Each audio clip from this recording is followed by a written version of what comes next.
Good evening. It's Friday and it's like 8:45 and I've just got Vanessa back.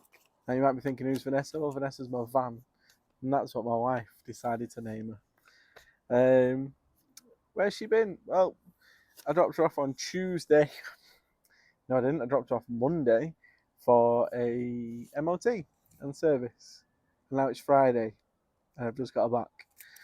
It didn't go to plan.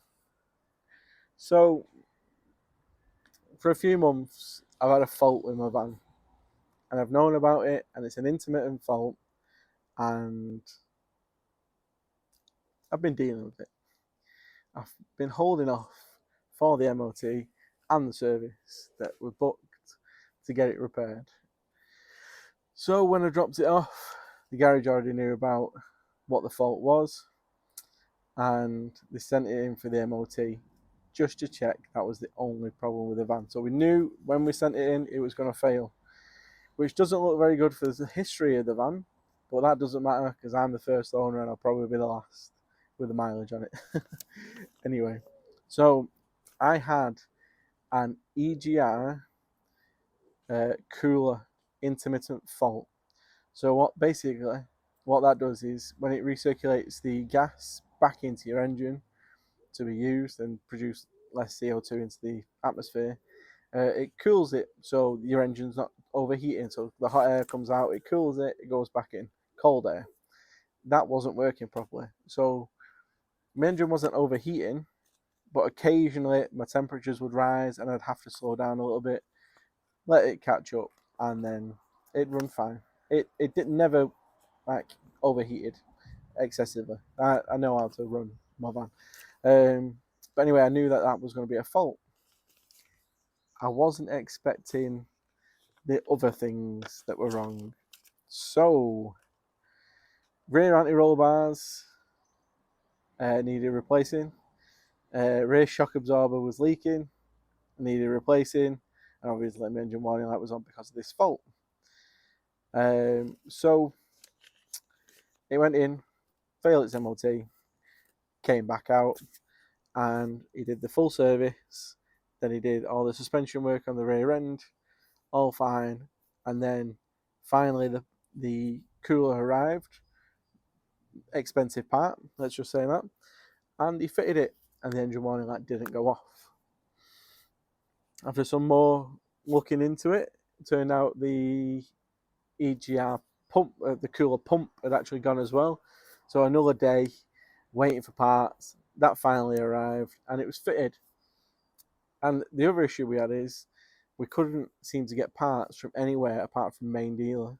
So there was no aftermarket parts. Everything is Volkswagen parts that got put onto the van. So, price. What did it cost me?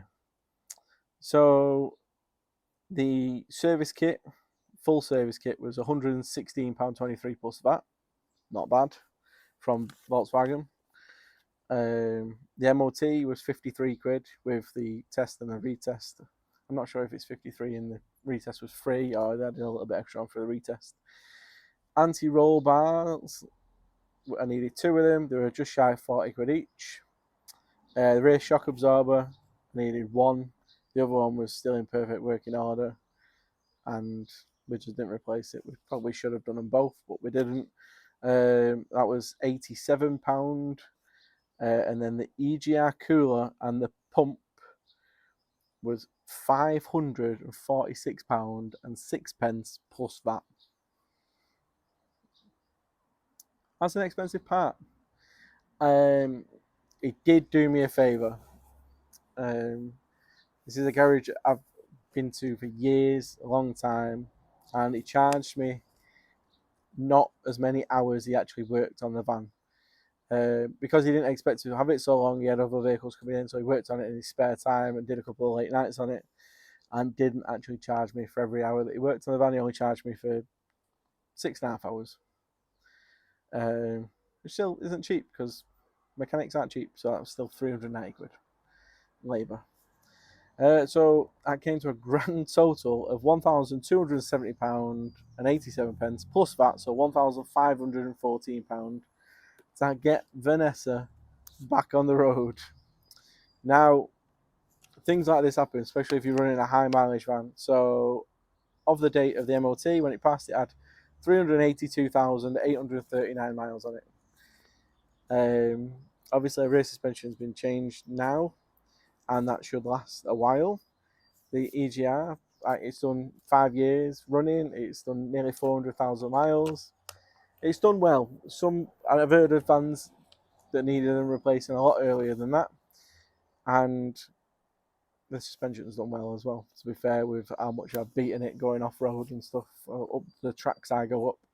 So she's got a clean bill of health now, not a single advisory, nothing.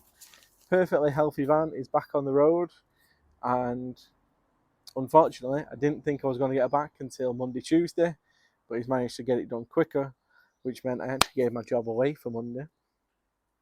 Andy P, you're doing it. Thank you very much for covering it for me. And this week, thank you to everyone who's covered jobs for me. Firkin Freight have done a couple. Scott did one. Can't remember. I actually did one on Monday before my van went in. But other than that, thank you to everyone that's covered the work this week. And my phone battery is about to die. So I'm going to let you all go. Please do like and subscribe. Bye-bye.